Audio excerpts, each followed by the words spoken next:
Res Etymologiae. Episode 2. Dogs, Burgers and Verbs. Part 1. Hey kids, welcome to this video. I'm going to talk about a little bit of grammar first, taking it from the very basic up to the bit more complicated, and then I'm going to go crazy with etymologies. So we'll start off with these things called verbs, which are kind of a big deal. Verbs are words used to describe actions, occurrences and states. So love, kill, move, happen, jump, contradict, masturbate, obfuscate, fuck, laugh, smile, whatever.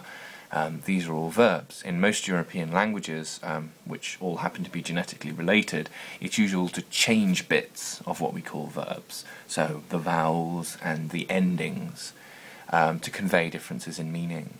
This usually covers the number of people doing an action, so one or more than one, and some of the languages still retain a third number, which is dual, so one, two, or more than two. Imagine if you were counting and you would go one, two, many. Apparently that was a distinction at some point when language is invented.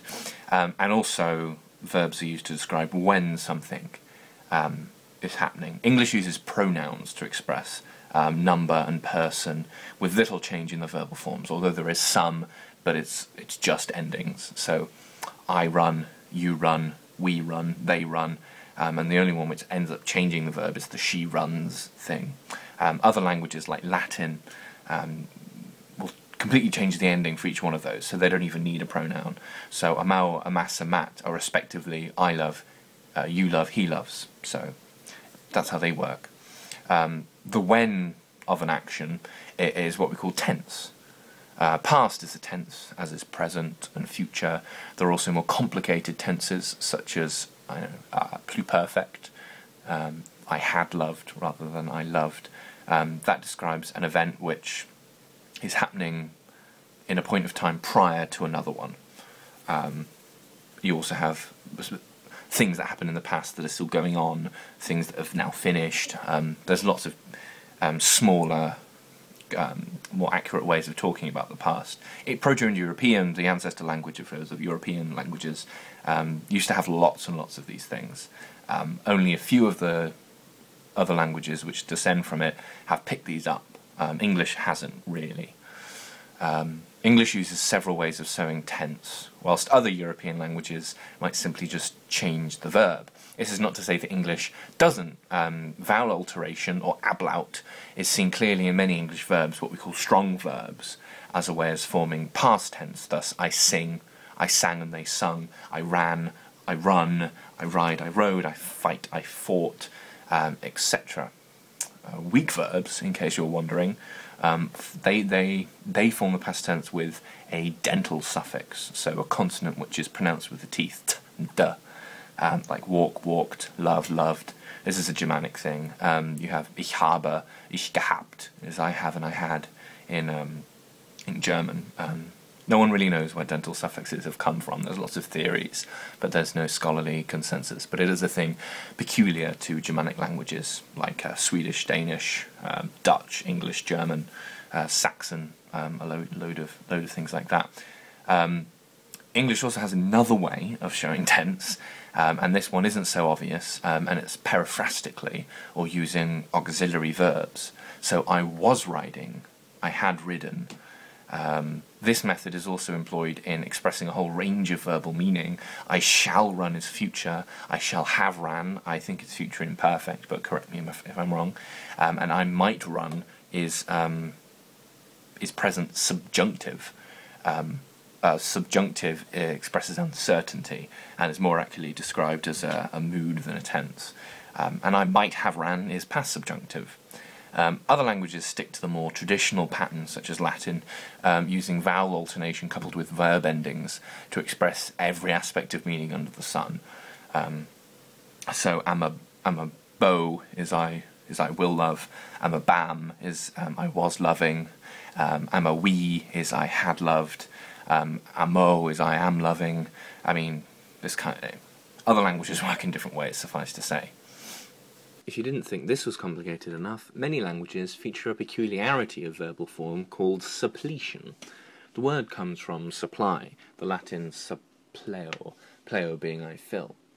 Suppletive verbs use the inflected form of another to fill in for its own. English has precious few of these, so it's hard to illustrate it. Our to be verb is horrifically irregular and could very well be described as suppletive. Am, is, and be were all in origin from completely different verbs which had independent lives thousands of years ago. Go is another example. The past tense of go used to be eore back in Old English. Irregular though it seems, it was from the main stem gan. Nowadays, however, we've nicked the past tense of wend, which used to work like send. So the past of send is sent. The past of wend was went. Wend is still used today in a poetic sense, such as to wend one's way. And the modern past tense of that verb is wended, apparently. Eore has completely disappeared. We just have go and went. Other languages, however, are less forgiving when it comes to the suppletive verb. Old Irish goes a bit mental, with many commonly used verbs falling into this pattern. Dober, give or bring, forms its past with doradus and throws in dogus for its uncertainty or subjunctive. Tade, the going verb, is so all over the place that it really isn't worth going through. Latin does the same thing with the verb ferro, I bear or carry, with the past using the stem tul and other bits latus. In fact, the Latin verb ferro is where we get the English word translate. Trans is a preposition meaning across, and latus is a past participle of ferro, carried. Ferro is very common in Latin compounds and turns up in many borrowed words in English. Defer is deferro, I carry out of. Infer is inferro, I carry into. Circumference is circumferens, the present participle of circumferro, I carry around in a circle. Elated comes from elatus, the past participle of efferro, bring out of or lifted up. Offer comes through Old French from Latin offero, I bring before. So there's lots of these compounds from Latin that end up in English. The root itself in Proto-Indo-European is incredibly productive in the European languages. Ferro comes from the root ber, B-H-E-R. This slips into Sanskrit as Bharati, to maintain, and eventually, through a long existence as a god, ends up as the Hindi name for India, Bharat. Stem changes, as briefly discussed above, create the Proto-Indo-European root bertis, the act of carrying, which makes its way into the Armenian word for a bard, the English, German and Dutch words for birth, and, weirdly, the Latin word for chance, force, which makes its way into English through fortune. The root bor ends up as Latin fur, or thief, and the English adjective furtive, meaning secretly. These are all different changes to the stem in the ancestor language, which then, through all of the varying sound and grammar changes in all of the different daughter languages, ends up as all of these different words, and a lot of these are then borrowed back into English along with the native forms. So, I mean, it's really like a hodgepodge of things, and you can track them all. We also have a present stem, bere, which creates all the bearing verbs in Germanic, including English, our old friend berith in Old Irish dober, and the taking verbs in Slavic, though for some reason it becomes to read in Slovene. It's going on rather a long journey. Indeed, to sum things up at this point, bear, defer, infer, circumference, offer, birth, fortune, furtive, suffer, and even preference all come from the same verbal root. But, I hear you cry, what about the other half of our suppletive Latin verb ferro? Well, both the tul stem, which turns up in a few past forms, and latus, seen in the past participle, come from the root tel, to bear, in an enduring rather than a carrying sense.